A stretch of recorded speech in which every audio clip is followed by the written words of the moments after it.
camp so far. How would you describe how you've done so far? The numbers are good. Yeah, I mean, I would just really say it's honestly just kind of what I've been doing all off season.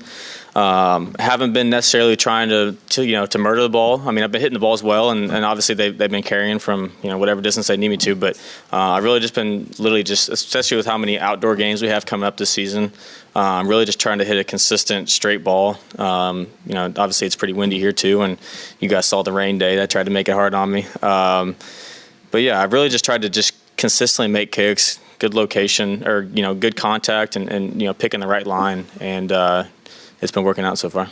When you're like today, when you're inside, when you're kicking, or is it just whether it's good or no good, or do you like today, most of them went sort of right between. Like, are you only happy if it's right in the middle at practice? Like, how much leeway do you give yourself? I mean, we're all perfectionists, and so I mean, you guys will be able to see now. There's a big support beam that goes right down the middle.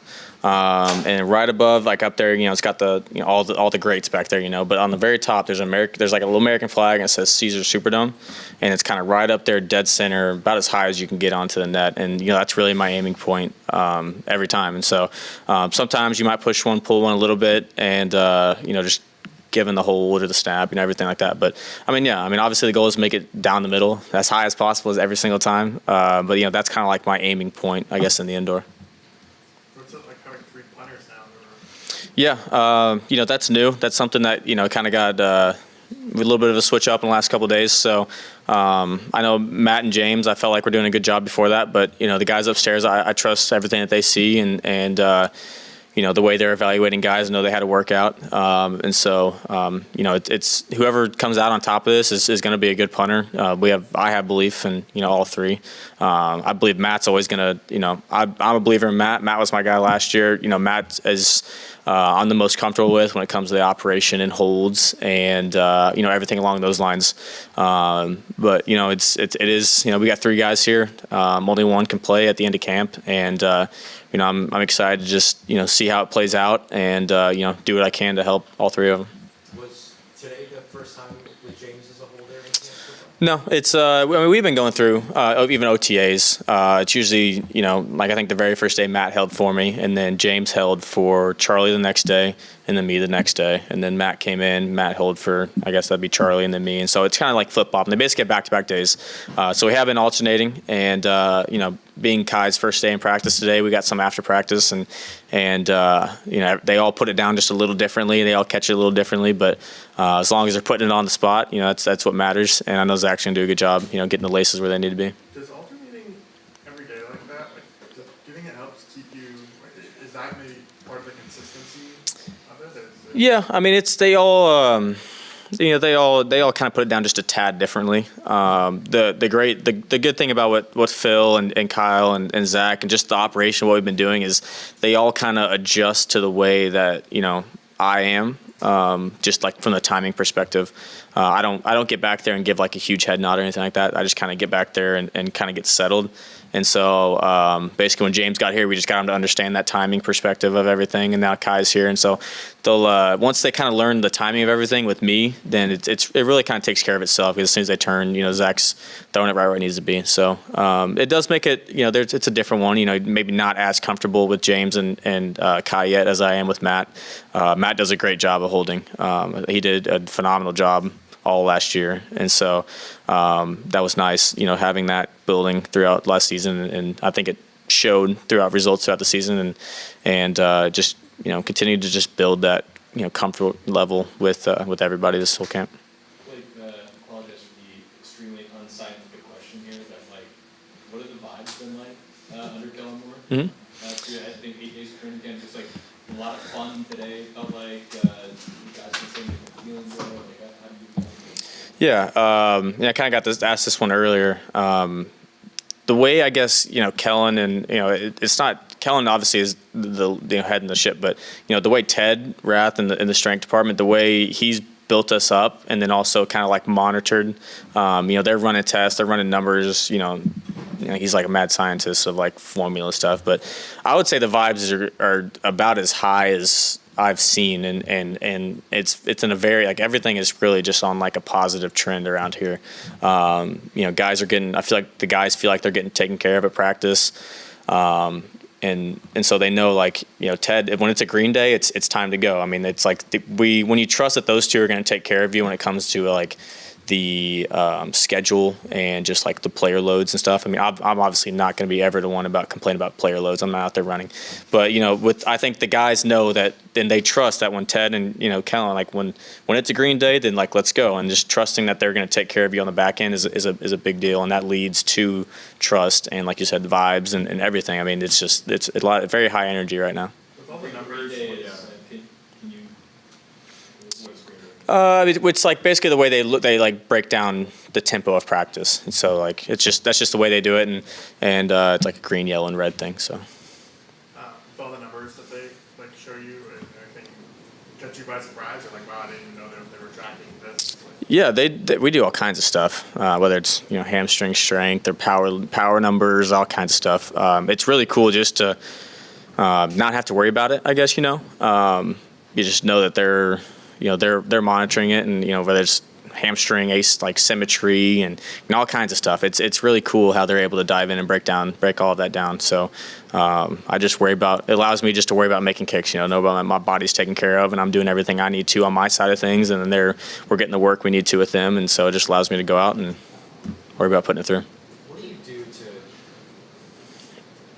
mentally build up, or to build up the mentality of being an NFL kicker? Yeah, it's something you can't fake it. You know what I mean? Like at the end of the day, you have to get thrown out there, and you have to prove yourself, and that's kind of, I feel like, what is the deciding factor a lot of the times is it's hard to. I mean, you can go on a field and have your mom or have your coach, just have somebody watch you, and so. At the end of the day, you have to be thrown out there in a real deal game situation, and you have to execute. Whether that's replicated in practice, whether that's a preseason game, whether whatever it is. But I mean, honestly, what I try to do is, I stay around here year round. When I kick, whether it's a Tulane, whether it's here when we can, even as simple as just bringing somebody along, or just having an equipment guy, like Brandon's one of my equipment guys as the special teams, Brandon Gerdes, and like I'll literally just tell him, I'm like, hey, I don't need you to shag or nothing. I just need you to stand here, and like I just need to feel it. You know what I mean? Because I mean, you can kick on the field all day long, go 100%, go back to wherever, but until you want to kind of bridge that gap between by yourself on a field just kicking, and then like bullets flying, time to go. And so there's kind of like, I don't necessarily like have like a formula, like how I like break it down and ease into it, but some days I just like make myself, I just test myself. There was one day where there's like 300 Division I like weight room coaches in the indoor, and it was raining at Tulane, so I was like, I got a big crowd today, and so I was kind of like a little way I just test myself there. Do you work with anybody on like mental training or anything like that? I don't have like an active, I guess, like mental conditioning or that kind of stuff. I've been fortunate to have a lot of coaches, strength coaches throughout college that actually we dove into it pretty good then. Like Pat Ivey was, I believe he's like the head of strength conditioning at a administrative level, and I believe at Louisville still. And he was a professor in sports psych and that kind of stuff. And so, but he was my strength coach at Arkansas State for like a couple years. And we from a team level, they would teach us some tools and some visualization tactics and how to kind of work through things. And so that was I feel like I got exposed to it, I guess, pretty early, and I've been able to kind of use that and kind of tweak it my own way and continue to implement those to this day. With the new kickoff rule, does anything change about your process, or would you rather leave it at the 15 as opposed to? No, we made the kickoff rule our competitive advantage last year. And I think JT led the league in special teams tackles, was right up there. I think I had the lowest touchback percentage.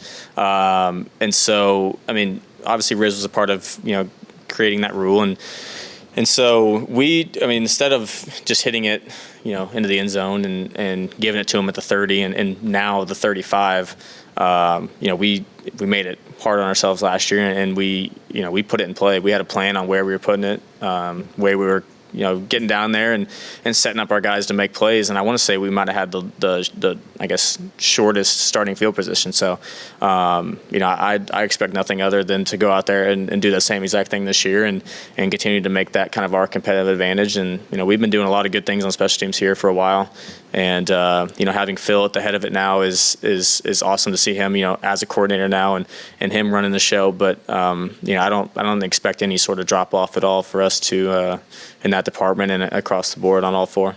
And you feel like ball placement, like being able to put it exactly where you want to put it, is one of your strengths, right? Yeah, for sure. I've always just kind of prided myself on a ball striker, and so that was a little bit of an adjustment last year, getting used to the way we basically called it in, or the way we took the field and the way we were putting it. So and honestly, the way that we can kind of manipulate the ball in certain ways now. But the ball location is a huge part of it. You got your guys thinking we're going left and you put it right. Obviously, it's not good. So having to basically put it as in the right spot, as close to that goal line as possible, and force the returner to make a decision and put our guys in the best spot to get down there and make a play. When you're kicking from 65 yards from the goal line, and you have a 5-yard zone that you're probably aiming for. I know it's a large, Yeah. but probably what you're aiming for. How do you go about kind of calibrating that? Mhm. Is it like muscle memory every time? It is, yeah. I would say, fortunately, I'm kind of in a unique spot where I feel like I don't necessarily have to swing hard or soft. Like if I make solid contact, that thing is going roughly 65. Where there might be sometimes it might be at the 5, it might be at the 6, might be at the 1. I know in that 5 or 6 yard range, as long as I'm making good contact, I know that ball is flying, in that general area. So it's not you do have to feel it out. Like it's a little tough sometimes out on the grass when you can't see the yard lines as good. But when you're in like today in the indoor, I couldn't necessarily tell how far they were landing, but I know they were all right down there, right around the goal line. And so when you see, when you're on that game field, you got the stadium around you, get a feel kind of like for your bearings, and that's kind of how you gauge your distance and figure out that depth and that power it takes to get the ball where it needs to be. Did the rain the other day feel kind of personal? Yeah, I got a bone. Somebody's doing a rain dance somewhere out there. We've joked about this even back through OTAs. It's I always feel like when I'm up, the wind makes it rain. Like it only rained for maybe 3 or 4 minutes of entirety of that day, and it was right when I took the field. So we joke about it a bunch. I think today we were indoors and there might have been like a 2-mile-an-hour wind. So it just knows. I don't know who's out there putting the voodoo on me or something, but somebody out there knows when I'm up to outside either to throw the wind up or make it rain or something. But it's with our schedule this year. Like we could catch wind in Buffalo week 3, we could catch rain in Seattle week 4. So and I was kind of joking with Kellen, and the quarterbacks are kind of looking at me, just kind of get cracking a smile a little bit in the period as it was just blowing in, But those are just like anything else. We might get tested there in a game, and it's good to be able to practice it in this situation.